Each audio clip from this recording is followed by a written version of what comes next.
Hey everyone, this is JD Prater, the head of paid social here at Hennepin Marketing, and we are very excited that you guys could join us today. We have a fantastic webinar lined up for you guys where we're going to be breaking down the Facebook auction for more competitive campaigns with Facebook. So this is going to be a great opportunity for you guys to learn more about the auction, ask some really good questions. Make sure that you take advantage of those question formats in the chat functions to make sure that you get your questions in. And then also take a look at the handout section. We included a couple of handouts there for you guys to download. So make sure that you guys take advantage of those free resources. So let's get going and jump right into our agenda for today. So we're going to walk you guys through who we are, and then we're going to jump into some numbers. We're going to break down the auction, and then based off that auction download that we give you guys some really useful tips for planning for the holiday, because it's just right around the corner. We're a week away from Thanksgiving with Black Friday quickly approaching. So we want to make sure that you guys are competitive in the auction. So let's do some quick introductions. We're so excited to have Anastasia join us. Anastasia, do you want to give us a quick overview of you and your role within Facebook? So hi guys, my name is Anastasia and I'm an agency partner for the US here at Facebook. I work with Hennepin as their agency partner to really help with planning and overall Facebook execution and success. So I'm really excited to be here and really give you guys a breakdown of some of the parts of Facebook that are a little bit more complicated and maybe have greater, more gray areas surrounding them. So hopefully we can really get you guys optimized and set up for success for holiday. Perfect, perfect. And again, my name is JD Prater, and I'm the head of paid social over here at Hennepin. And so take a look up on PPC Hero, our blog, and then conference speaker for HeroConf as well. So a quick introduction to Hennepin. If you're not familiar with who we are, we do have the world's most popular PPC blog, and our PPC only conference is called HeroConf. We just finished up London, and we have LA coming up next April. So definitely take advantage if you are wanting to attend. Our super early bird pricing does end at the end of this month. So if you are interested in attending that, please go right ahead. And then for Hennepin overall, we do manage a lot of paid search, so Google and Bing, and then of course your paid social and display programs. Some of the clients that we work with on a regular basis include like Fortune 500 companies, all the way across from lead gen to e-commerce, and so we can really make sure that we are helping you out with your needs. So let's jump into a few questions that we want you guys to take a look at, and then make sure that you are sending us those questions, and we'll do our best to answer them throughout the webinar, and we'll definitely leave time at the end to make sure to answer those.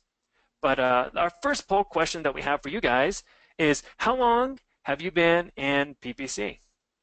So take a few seconds and answer. Less than 1 year, 1 to 3, 3 to 5, 5 plus. Let's see here what we have for everyone. So for me, just so you guys know, within PPC, I've been working within PPC since, let's see, 2010. Started off in-house and have been on the agency side now for just over 3 years. So have a very good understanding of you in-house marketers, but also our agency people as well. All right, let's take a look. So we have a majority of our people. So looks like 2/3 of the people here are 1 to 3 years. So congratulations to you guys for one, taking some time to educate yourself and get some more knowledge here on PPC. And then for you people over 3 years, hopefully we'll be able to get you guys some really advanced knowledge coming out of this webinar. All right, let's move to our next question. And this one's really, how long have you been working in Facebook? So, Anastasia, how long have you been working with Facebook? I started at Facebook over about a year and a half ago. So Not as long as maybe some of the people attending, but definitely since I've been in the platform, day to day, there's been a lot of learning taking place in that year and a half. Oh, I bet. I bet you got like that accelerated growth curve. Oh boy, that you definitely can call it that. Yeah, I mean, I look at how fast it's grown. Here we go. All right, results in less than 1 year, about half of the people working within Facebook. So, all right. Well, you're definitely not alone. I mean, Facebook is definitely surging. And when we look at spending trends within advertisers' budgets, so I hopefully this will help you guys out understanding more about that auction. So let's jump right into this webinar, so that way we can really focus more time on the actual ad auction. But to get started, I'm gonna let Anastasia share some Facebook and Instagram stats with you guys in the U.S. So take it over, Anastasia. Yeah. So before we get started with the auction, as was mentioned, I wanted to kick things off by giving you a snapshot of where we are with the full family of apps that we do have. Here's a quick overview, and this actually looks at global numbers of how many users are on each of the platforms. Something that we're continually saying at our company is that our journey is only 1% finished. And that's because while we are making a lot of progress in getting users to use our products and continually making updates, we're still seeing it as there's a lot of work to be done in the space.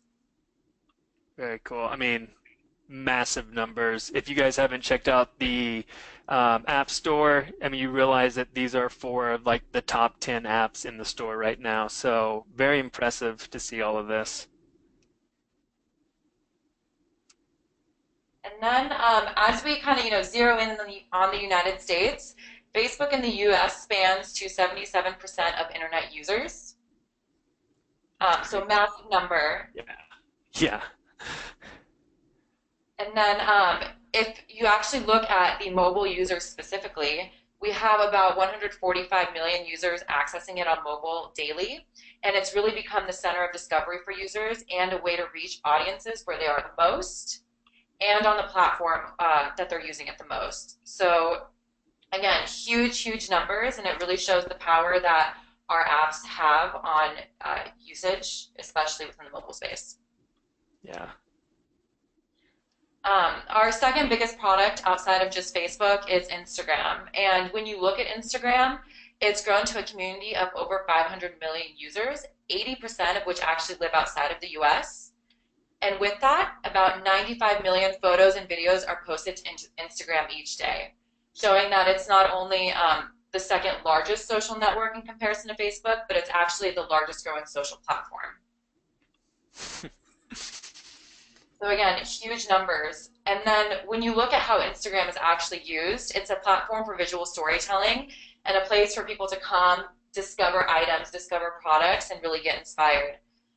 We did a study with MIT that found that people are able to identify an image after seeing it for as little as 13 milliseconds. And that shows the power that we really have to communicate between pictures, whether it be from person to person or from company to person. And with the evolution of mobile phones really taking hold, the ability to take pictures so easily, a lot of these photo platforms have really made it easy to share these photos then with your friends instantaneously, and with that make an impact upon users. Yeah, I know Instagram has quickly become one of my most favorite go-to apps. So keep up the good work there. Pass that along. Then just a last quick stat for you guys.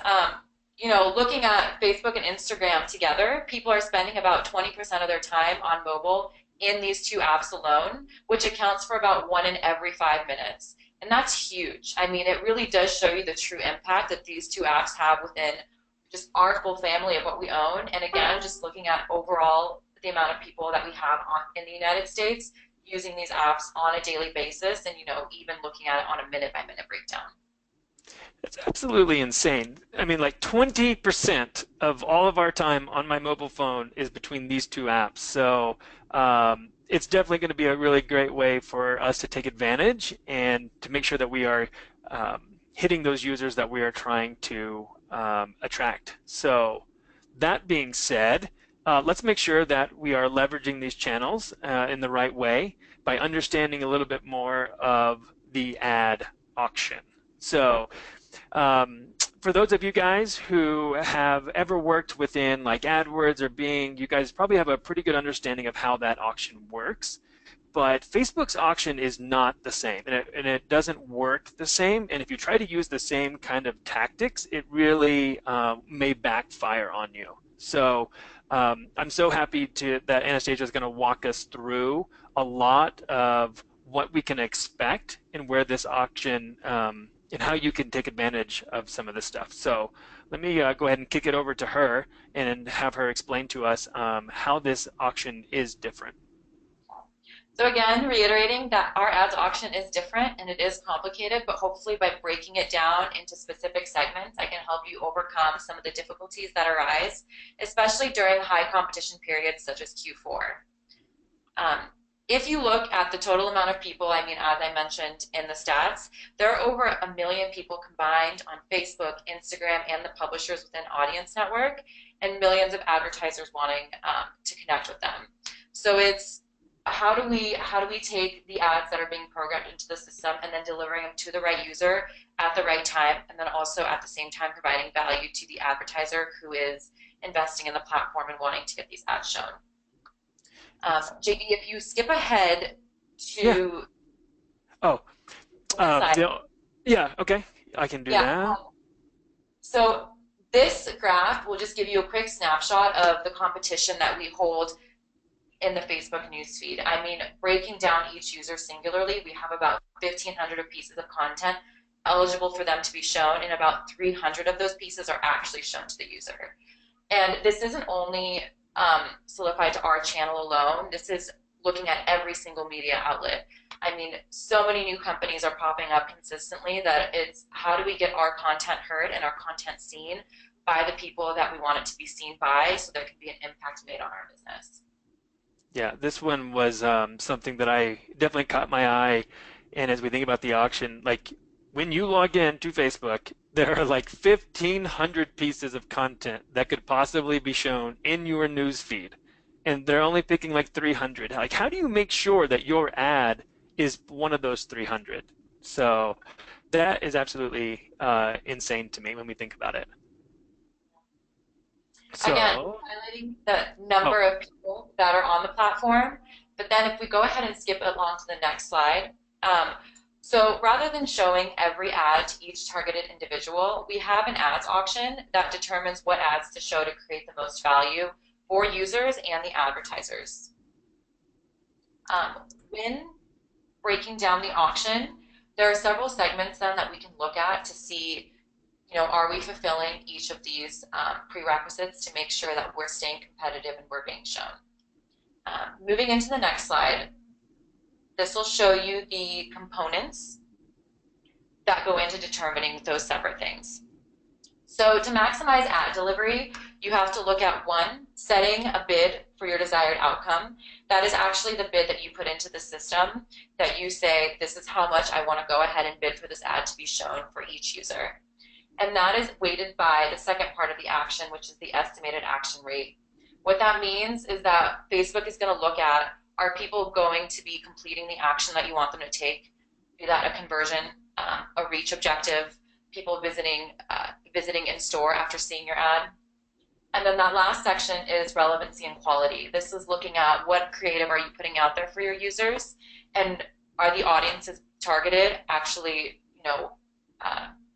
playing around with the content and feeling some kind of connection with it. These three segments make up maximizing advertiser value, which goes into how much you're paying and whether you're seeing a return on what you're bidding for, and then optimizing for consumer experience and making sure that the users on our platform are really resonating with what's being put in their newsfeed. gotcha. So Really, really taking good. all this, it's a lot. There's A lot. it's a lot, and it's just how can we help make it easier. So what I did is I broke the auction down into several tips to help you fulfill each of those three quadrants. So the very first that we're going to look at is setting the right bid. As many of you know, if you've been in the interface, when you go into program in an ad set, you can choose an automatic or a manual bid. And it's kind of figuring out which one actually works for what I'm trying to achieve. My recommendation, as I've been here for a while, is if you are bidding for a very low funnel event, such as a purchase or a lead, you should be bidding manually because you should know what each conversion is worth to you. If you look at like a cost per lead that you're seeing cross-platform, what is it then that you want to see on Facebook? Because bidding that manual bid will help you be competitive and help you reach people that are going to be a lot more qualified to convert and resonate with the ad that you're putting in front of them. If you're a bit newer to the platform and maybe don't have as much experience, that's where automatic bidding comes in because the system will help adjust to exactly what bid will need to be going into the auction to make sure that it's winning amongst a subset of the users that are designated within your audience. That's a really, really good tip there. And if you guys didn't catch that, it was manual bidding for like those lower in the funnel. Like that one to me was definitely new information. So I'm really glad that you kind of helped clarify that for us. So higher bids, they're going to help you win some more auctions. So tip number two, what do you got for us? So tip number two, this works in conjunction with the first tip, and that is determining the right budget. Let's say that you do set manual bidding and your manual bid is 20. Make sure that your budget then is above 20. You want to make sure that there's enough fluidity available for the system to take your bid and cast out a wide net among the audience, and that the budget has enough room to spend. A recommendation that I make that goes along with this is, you have your bid and you know that your conversion value is worth 20 bucks and you want to be seeing about 5 to 10 conversions come in per day. Multiply that bid value by that conversion rate to get your budget for the day. And that allows the system to really have enough room to fluctuate in accordance with, am I targeting the right people? Can I hit them? And can I get enough conversion data flowing through? Yeah. Really good one. And to follow up with you on that one, and this is at the ad set level, right? This isn't like a campaign level bid. This is like ad set level. Make sure that you have enough budget to hit those conversions. Correct. This is at the ad set level. Very cool. Very cool. All right. So let's move on to tip number three. Yes. So this goes along again with tip number two and tip number one. When you set your budget and you set your bid, you need to make sure that you're also allowing for enough events to flow through each of your ads to ensure consistent delivery. This works with that second bubble that I presented, which was estimated action rate. It's understanding, do I have enough conversions flowing in through my ad to make sure that I'm getting consistent delivery? Our ad auction scientists really recommend that your ad set captures between 15 to 25 conversions per week to establish a baseline rate for your ad. And that is actually the bare minimum. If you get closer to 50 to 100 conversions, that's really going to help delivery because our system sees that as your ad's resonating with users, you're getting the return on what you're trying to achieve. So we're going to serve your ad because it's doing well both from a user standpoint and from an advertiser standpoint. However, sometimes getting, even 15 to 25 purchase events flowing through an ad set is going to be very difficult. So the solution there is to just start to optimize for upper funnel events that maybe do get enough traffic. So it's monitoring, do I have the volume to get there, and am I actually programming in exactly what I want to achieve? Yeah, that one to me, this is like one of the most important things. So one thing that we notice with a lot of our clients is there's a lot of times where you may want a lot of control over, who you're targeting, what you're seeing. And I think this was one of those that was really eye-opening to me to really understand that 25 to 50 conversions, 50 plus if I can, per week per ad set. So really making sure that if you're getting too granular, you might actually be hurting your results. And if that is true, really look at different types of conversions. I thought Anastasia hit it perfectly is how do you optimize for a different one? So maybe if you're not getting that many purchases, what could it be? Could it be add to cart? And you guys can create those custom conversions within the platform. So definitely write this one down. Go check your campaigns because this one was really good whenever we were looking at under delivery and under performance as a key indicator. So great tip. Thank you so much for tip number three, which then leads to my next question that I had for her, and she was like, I already got you covered with tip number four. Yeah, so tip number 4 is choosing the right audience because this makes a big difference in the delivery of your ad set. Using an audience that maybe is too specific will not allow your ads to reach people who find the content interesting or relevant, but not so specific that the audience size becomes too small.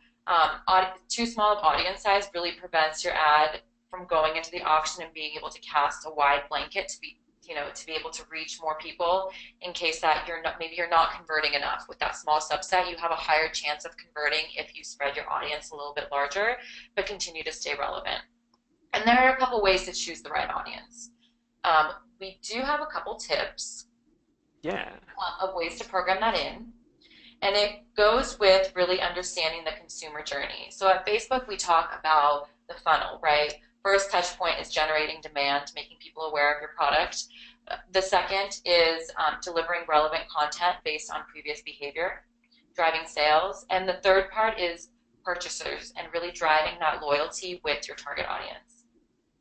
Yeah, and I think something key here, Anastasia, that I wanted to kind of bring up was we had a question that came up that said, like, when you're considering a conversion, what is a conversion? And I think if you're running lead gen, that conversion could be very different than when it is if you're in e-commerce. So, do you have a couple of examples of what you could use to set up for those conversions to really drive like purchasers or, conversions?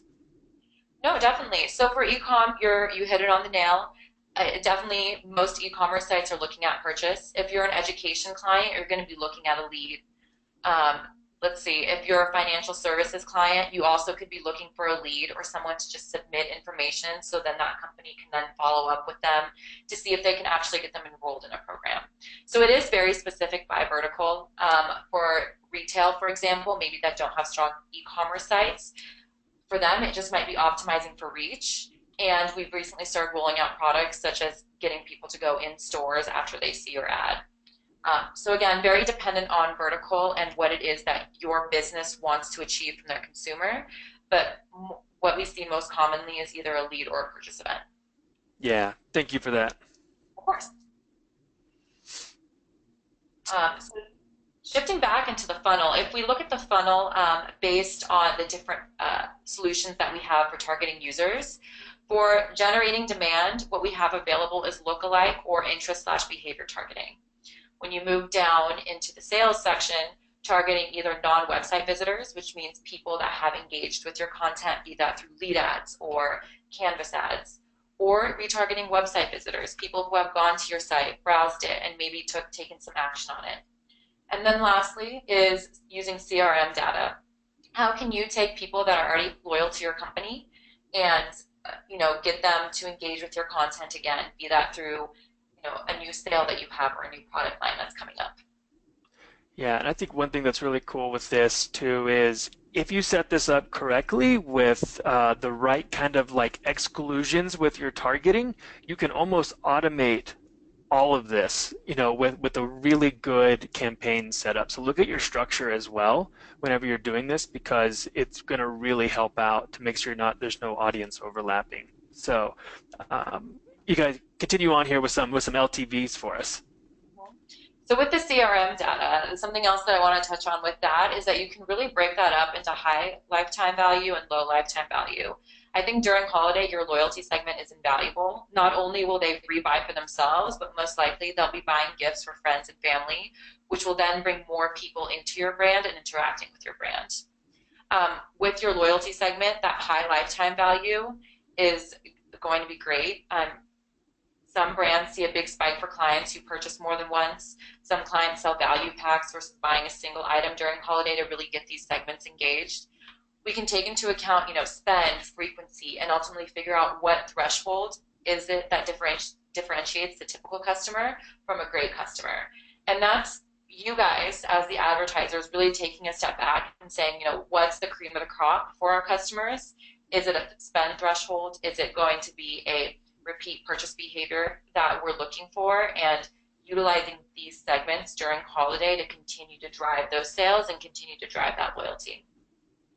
Yeah, and I think another good thing for our in-house people, and it's really kind of a kudos to Facebook, is really break down the silos. Like if you have an email marketing team, you guys should be working really close together in order to understand these high and low LTVs. And for our agency folks out there, really, asking the client, hey, are you able to provide this data to us? Who are our most frequent users, and then who are people that we could re-engage to really help drive that loyalty. So, thanks again to Facebook ads for being like one of the first, if not the first, to allowing us to upload emails right into a system. So thank you guys.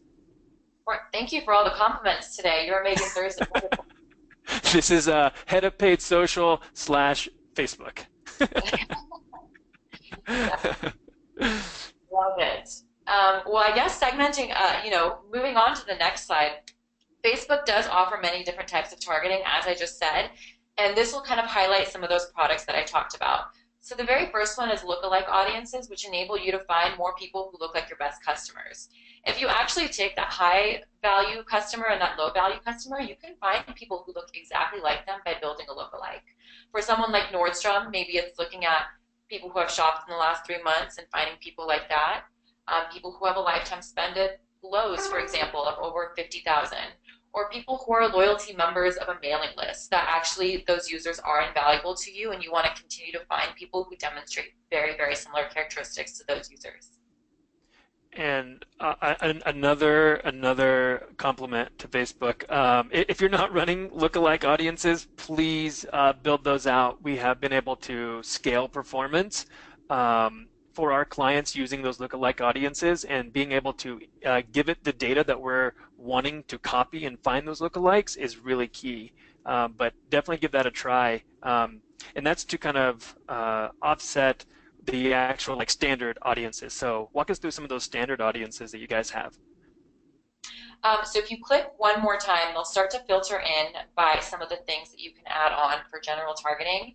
And you can really use anything for this. One is demographic, looking at, just male, female, age, but also looking at intents, interests, geographic locations, which is done by where people declare themselves as living, and also by their location services on their phone. Looking at lifestyle life stages, when people are married, get engaged. Those are big triggers for some companies such as, auto and diamonds, jewelry, psychographic, demographic, and purchase-based behavior. Facebook provides categories and interests, but we've also partnered with companies such as Datalogics and Axiom that have pre-programmed audience segments already available in the interfaces for advertisers to take advantage of. So if you're not able to construct a lookalike audience based off of, loyalty CRM data, this is another way to really play around with that upper funnel targeting and strategy and see what kind of cadence you can get with these audiences. Yeah, I mean, such powerful data. I mean, you guys are able to not only take your own Facebook data or cross app data, and but then coupling all of this information with these third-party data, it really allows for highly sophisticated layering, and it's been really fun to kind of play around with in the interface whenever we're looking at targeting. So this is really cool. Definitely worth playing around with. So then segmenting in, I know I've talked a lot about CRM data, but a big question that really pops up for some of my clients is how is it that we match people? So what we do is, since we hold a lot of information, we're able to match people based on email addresses, phone numbers. A lot of people have phone number notifications programmed in, and that's a way for us to do consumer matching. Facebook user IDs, app IDs, using people from your website, and that's a way to help reach people at scale. And we have a pretty good match rate when those types of lists are uploaded, but it is a great way to really re-engage with that loyalty, those loyalty customers that you have. Yeah, and we're seeing even better match rates now with the newer ways that we're able to match now with if is it like 15 data points, so not even just email now, looking at maybe, city or zip code or first name, last name has really helped increase our match rates as well. We're continually rolling out new capabilities, so it's only going to get better. It's already impressive at like, 70%. That's amazing. And then moving into custom audiences from intent data. What this does is this uses the pixel, and this once the pixel is implemented on your website, you're able to capture audiences based on where they are. So, for example, if someone added something to their cart, you can create a custom audience from that event to then retarget them with an ad that's served directly in their newsfeed, in their mobile newsfeed, etc., and then drive them back to your website to have them actually complete the purchase. So it's a great way to really pick up on intent signals and make sure that you're helping drive the point home that you want people to make a purchase of your item.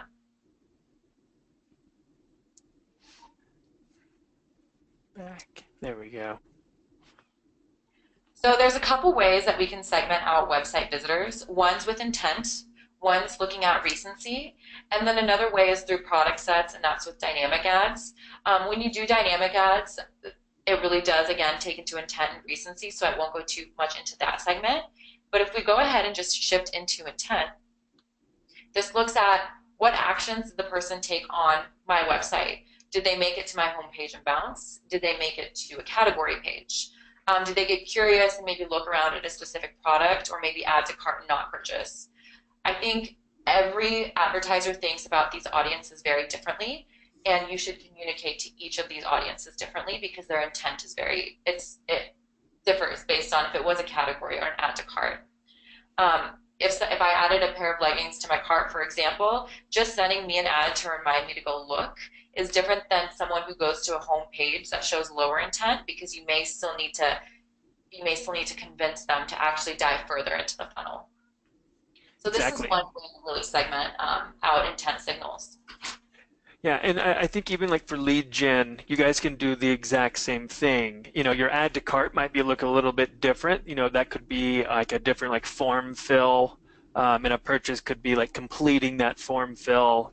So think about it differently, and I couldn't agree more. When low intent versus high intent, definitely build these out.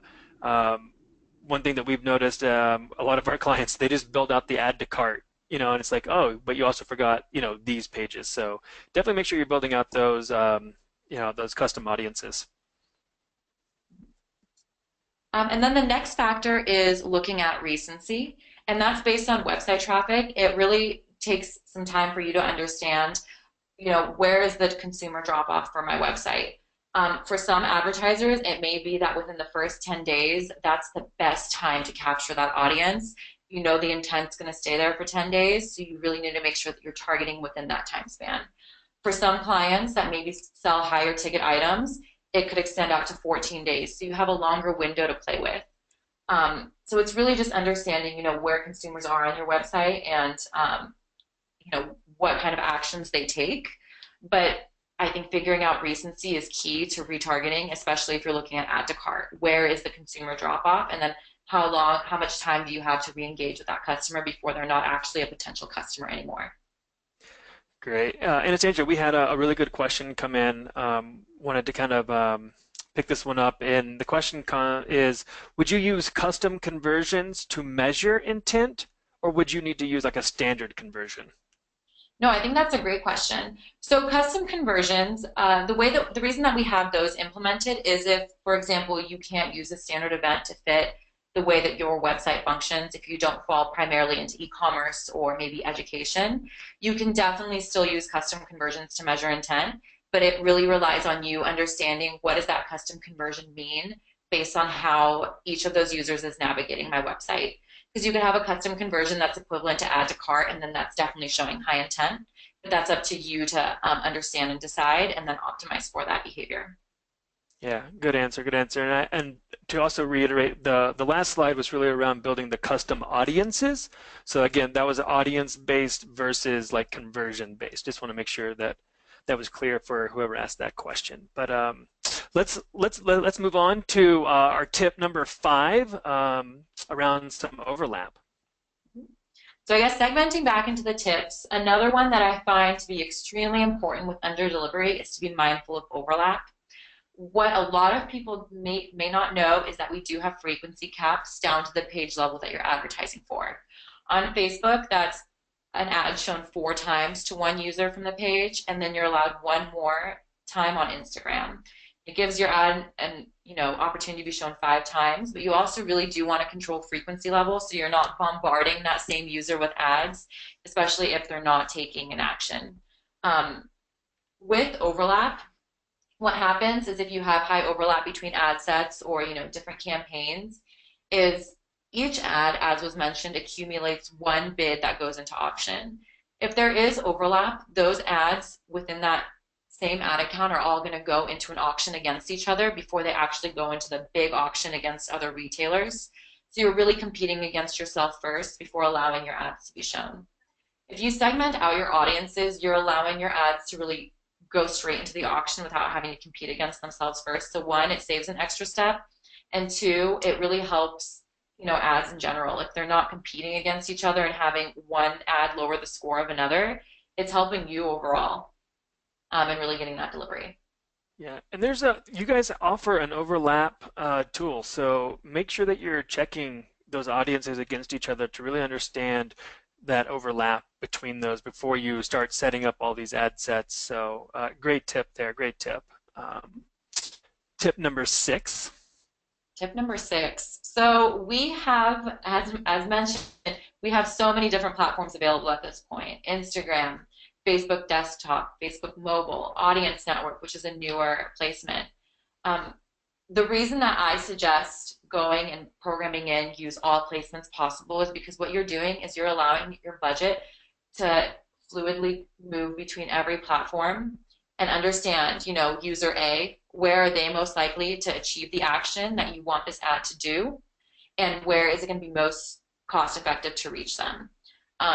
Me, for example, I'm much more of a desktop shopper, so if I'm targeted with an ad on Facebook desktop, there's probably going to be a higher rate of conversion versus my younger brother, who definitely is much more in that, college phase, doing everything on his mobile, will convert on his phone. So targeting him on mobile feed or even Instagram feed would be most effective.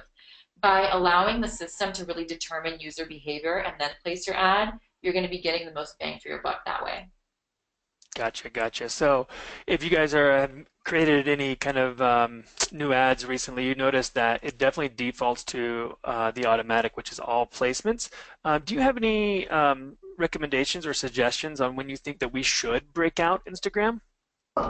So Instagram is its own beast in a way that it's a very visual platform. I do think that Facebook is a little bit more tailored to news and sharing moments that aren't necessarily as visual because we were initially developed out as a text platform. If you ever have the ability to tailor your creative for each platform, that would be a great reason to segment them out if you're able to get more visually creative with Instagram because the space is competitive with a lot of influencers, with a lot of brands coming in and showcasing things. You want to make sure that the creative is up to par. But again, if the creative's not there, I don't see any harm in going and combining these together to allow the system to serve efficiently. Gotcha. Good answer, good answer. Tip number 7. Man, we are cruising right along here.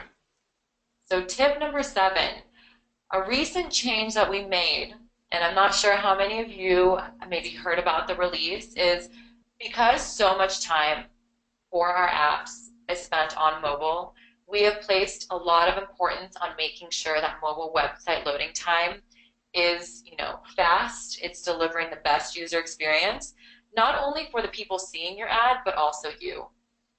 Looking at this example, 40% of consumers abandon a site that takes over 4 seconds to load. So it's pivotal for you guys to be fast and making sure that your site is adapted to serve the content quickly to make sure that your user stays engaged. Again, not only is that protecting the user, but it's also protecting you guys as the advertiser because the last thing we want is to be serving your ad, but then continually having abandonment when people are trying to redirect to your site and not having it load.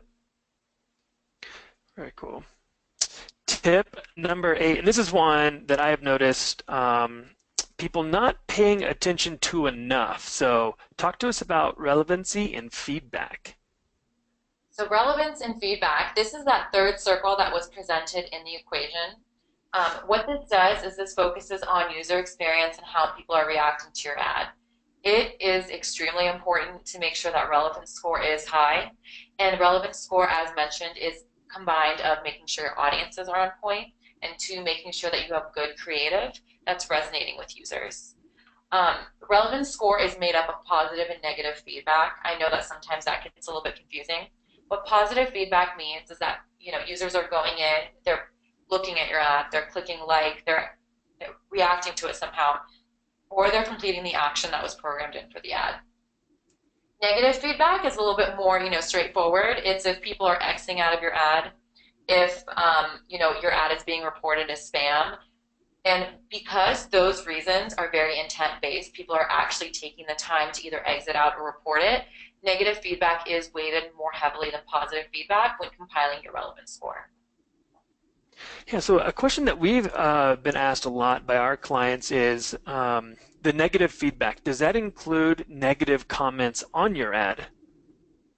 So that does not include negative comments. And the reason why is because, one, I actually don't think that we've been able to find a system to really analyze what's negative, what's not. The reason I say that is I know that with like the new reactions that rolled out, there's an angry emoji. What if the angry emoji actually is positive feedback for the ad because it is an agreement with something that the ad is trying to convey? So it's one of those slippery slopes where we're continually figuring out how to improve things. And what I will say is that we have a great policy team that if there is extremely negative feedback on the ad, it may get flagged and it may go under review of why are hateful things being said. But otherwise, most comments and interactions with the ad actually filter into the positive feedback piece. Gotcha. Cool. Yeah, thanks for that answer.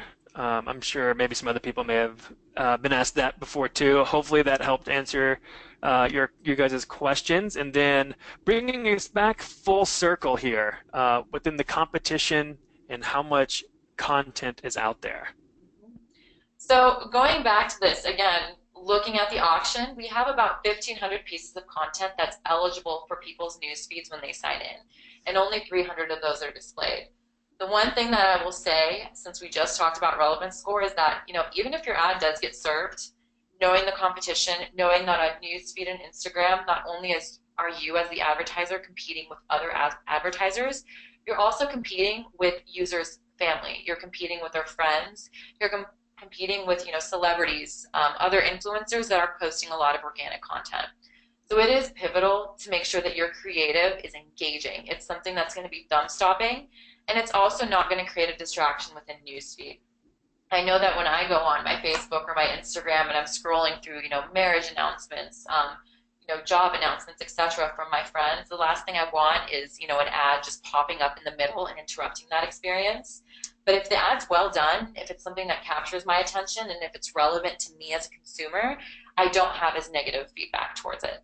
So creative does play a huge role, and I think that that's something to really keep in mind when looking at our platform, and especially when looking at relevance score.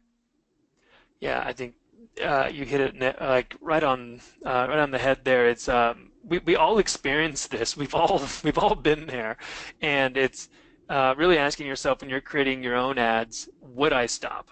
Is this thumb stopping? And so would I be okay with being interrupted by this ad? And if you can't say yes, then you might want to either rephrase your messaging or get a different image because that's what's going to be really important in getting that high relevancy score. So let's move on here.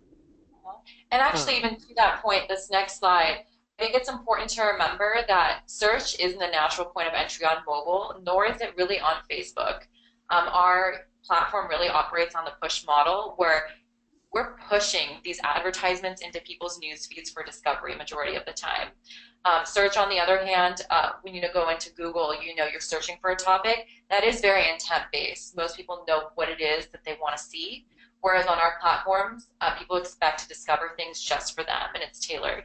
So it really does stress the importance that things need to be up to par in terms of creative and making sure that they're relevant to that audience, because users aren't asking for these ads, but we are delivering, which brings up, making sure the right content is there, the right person with all of the granularities that we have available, and at the right time. Even extending out from that, the right platform. Is it going to be Instagram? Is it going to be Facebook? How is the user going to respond? yeah, perfect, perfect. So hopefully you guys got some 8 tips now that we're going to now push right into the holiday season. So how can we take these tips and how can we apply them to our holiday campaigns? Okay, so holidays on Facebook. This is an extremely competitive time, so I'm glad that we got the basics of the auction out of the way. So, looking at holiday, let's start with three truths. Holiday shopping is starting earlier and earlier. I mean, 20% of people started by the end of September. Halloween was that mark on our end where we were like, okay, the space is getting competitive. And three, mobile is playing a huge, huge path to purchase. Um, as it's growing more and more in our daily usage, there's more shopping habits being associated with it. And if you actually go ahead and flip to the next slide, mobile sales in 2015 grew by about 10 times the rate of desktop, which really shows that, during holidays, staying optimized for mobile is going to be key, especially when you're trying to get into the hands of people that are going to be doing a lot of the buying. Moms on the go, for example, that have their phone with them all the time, and even millennials. Millennials are a big segment of buying power here in the United States. So being, where they are and making sure your content is out in front of them is going to be vital to your success. Definitely. We always make sure to include Facebook whenever people talk about mobile strategy. It's like, yeah, Facebook. We're ready for you. Um, and then when you consider the landscape, the most efficient buys occur before and after the holidays when the auction is less competitive. But of course, as it gets to be competitive, this goes back into the placement optimization idea. How do we, maximize efficiency by making sure that we're targeting users where they spend their time? Facebook and Instagram is that 1 in every 5 minutes that a user has. And then Audience Network, which is one of our newer solutions, extends reach by another additional 6%. This means looking at other huge apps within the space, such as Huffington Post, which is one of our big partners, and really making sure that more people are able to get eyes on the product that you're trying to show. Very cool. There's some ingredients. Let's talk about that recipe now. Of course. So to start maximizing, it's important to divide up your marketing strategy into three phases to focus your efforts. So first is looking at August to September. Well, actually, let me backtrack a little bit. I'll actually start with January, March. I know that it's at the end, but since it's the beginning of the year, it'll help me really plan out that funnel. So January, March is generating that loyalty. Capitalize on that demand from returns and gift card recipients with an eye toward growing your lifetime value customers. This is a time to really focus on, the people that were exposed to your product. How do we continue to keep them aware and move them down the funnel throughout the year? Then from March to August, really focus on planning. Figure out what you want to do during the holiday. I don't have it called out here purely because I think planning is something that we all do for each of our clients as we go into the year and the season and making sure that we're equipped for holiday. But it's really taking what we generated in January and March and then putting that into a clear-cut plan as we start to approach August to September. Then this segment is really where we start to build momentum, where we invest in continuing to build awareness between, maybe users that haven't seen our product, re-engaging those people that we captured in that January to March segment, and then prospecting and driving demand. With Facebook and Instagram and all of these apps becoming so competitive during Q4, more advertisers are coming in. And, not necessarily as many users are coming in to match that. It's important that you have that loyalty generated and you have those audiences established. To be able to retarget consumers that have shown intent, that have engaged with your content, it's going to cost you much lower to reach them than it would be were you just to start reaching them at, the high time of Q4. So that's really where planning comes in. If you're establishing those audiences, you're really building that intent throughout the year. Once you hit Q4, you will see yourself being more successful because one, people will have intent to shop at your brand, and two, our system recognizes that there is intent, so it actually will cost you less to start reaching those people with your ads. For those planning for 2017, I think she just may have laid out your entire marketing strategy for you across Facebook. So I hope you guys caught all of that. Now let's focus right here. Q4 this holiday season, what can we do? So Q4, October to December. I kind of wish that we had this maybe a month ago so I could have caught you guys in the big lineup for Q4. But here are the goals that we're really going to be focusing on is one, generating demand among existing customers. Who's familiar with our brand? Who's shopped at our brand? How do we get them to shop with us this holiday season? Two, retargeting with dynamic ads. This again is using those intent signals on your website to retarget people with specific products that they may have, viewed or added to cart and then abandoned. So it's how do we continue to drive those sales? And then three, generating store visits and sales. I know that there are a lot of brick and mortar locations that maybe don't have as strong of an e-com presence. And at Facebook, we're trying to continue to develop solutions for that. And some of our products, like local awareness, would be a great solution for something like Black Friday. People are going to be out early in the morning driving around. If you can put an ad in front of them that says, Black Friday sale at Lowe's, and they can map directly to the closest location to them, that is a great way to really help drive people to that location by making it easy for them to, one, navigate, and two, see the deal that's going to be there at that time. And if you haven't done any planning just yet with any of your campaigns set up, you may be in luck. Check out some of these stats. So it's actually extremely interesting that so many people wait until the last minute to shop. I mean, I thought I was kind of an enigma because I'm that Christmas Eve shopper and somehow still get things accomplished. But when you look at overall numbers, 50% of shoppers say they leave buying presents until the end of December.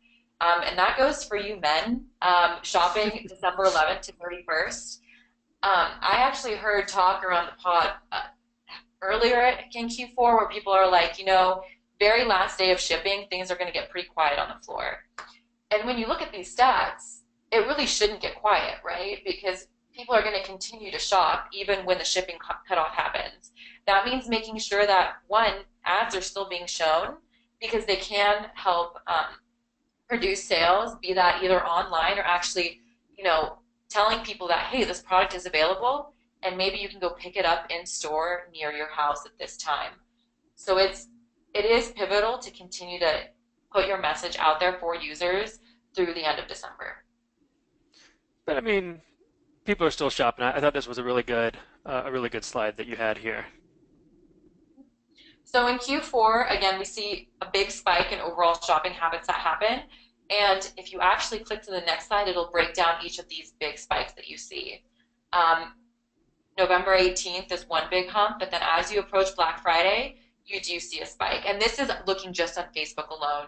As you hit Cyber Monday, which is really that bread and butter of e-commerce buyers, I mean, that's huge. It's one of the biggest discounted days of the year. Obviously, it's going to be natural to see, but just to see the volume that it has in comparison to some of the other key moments in Q4, I think is phenomenal. And it really shows why, one, making sure that you understand the ads auction is going to be really vital to making sure that you see success.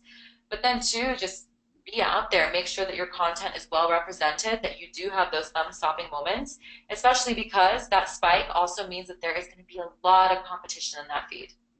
And then just kind of trailing on down December 31st, shopping does continue, and it doesn't really dip down until mid-January where New Year's resolutions are kind of, dying down just a little bit, holiday is dying down. And then even after the holidays, as I mentioned, 65% of people plan to keep shopping, browsing, and buying after Christmas. A lot of that is because many retailers start to do the post-Christmas sales, and again, staying in there, staying relevant, and making sure you're reaching those people is going to be important. And then 40% plan to shop in-store the week after Christmas.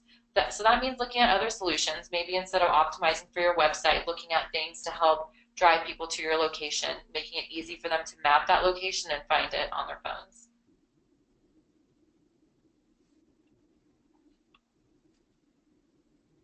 As a quick snapshot from just shopping behavior, U.S. consumers are on Facebook throughout the whole holiday season. So why not capture them where they spend their time? If you think of, your own usage habits of your own mobile phone, I know that when I'm watching TV, maybe not like during The Walking Dead or anything, but I have my phone up constantly, and during commercial break, I'm on there scrolling through my feed. So it's a way of really bridging that gap and really extending your reach too.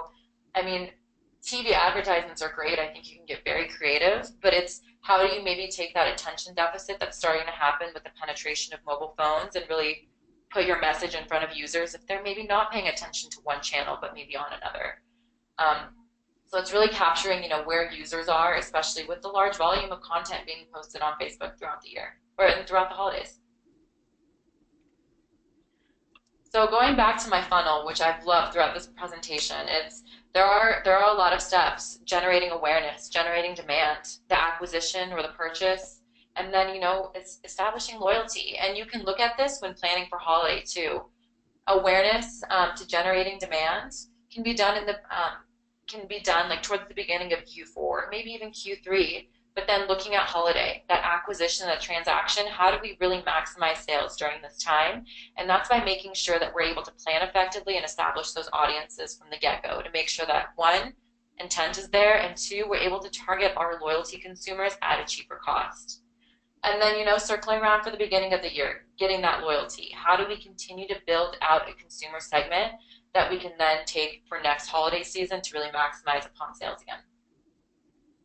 Perfect. And then Anastasia has so graciously built out a checklist for everyone. So make sure that you check out those handouts. This is a way that you can really start to plan and understand your holiday campaigns, is really building a strong foundation, getting to know your audience, and make sure that you get this downloaded. We're getting close to time here, so we just wanted to say thank you guys for joining. Happy holidays. We're going to open up to a few questions here. And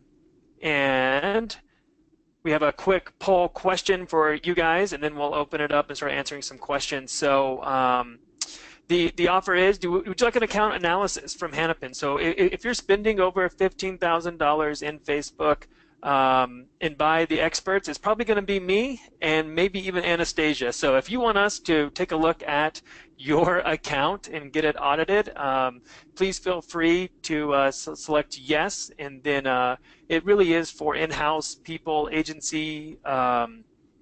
We can look at your work if you want us to, but we really prefer to work more with like in-house people there. So let's take some of the questions now that we are coming across as this poll kind of wraps up. But one of the questions that came up that I wanted to ask you, Anastasia, was, do you see higher conversion levels within audience network versus mobile news feed? I'm sure that probably really depends, but what kind of results are you seeing? No, definitely. And again, it's going to be one of those it's dependent on, one, who you're targeting, two, what kind of creative do you have available. Overall, I think Audience Network is a really great tool because we have really, really high quality publishers in the network. I actually see it vary from advertiser to advertiser. I have a lot of retail clients in my book that actually do see a lot of success from Audience Network, but maybe some, I do have also like longer thought out purchase clients, like such as a mattress company, that Audience Network hasn't worked the best. So it really just kind of depends on your product, and it's a testing. It comes with testing, right?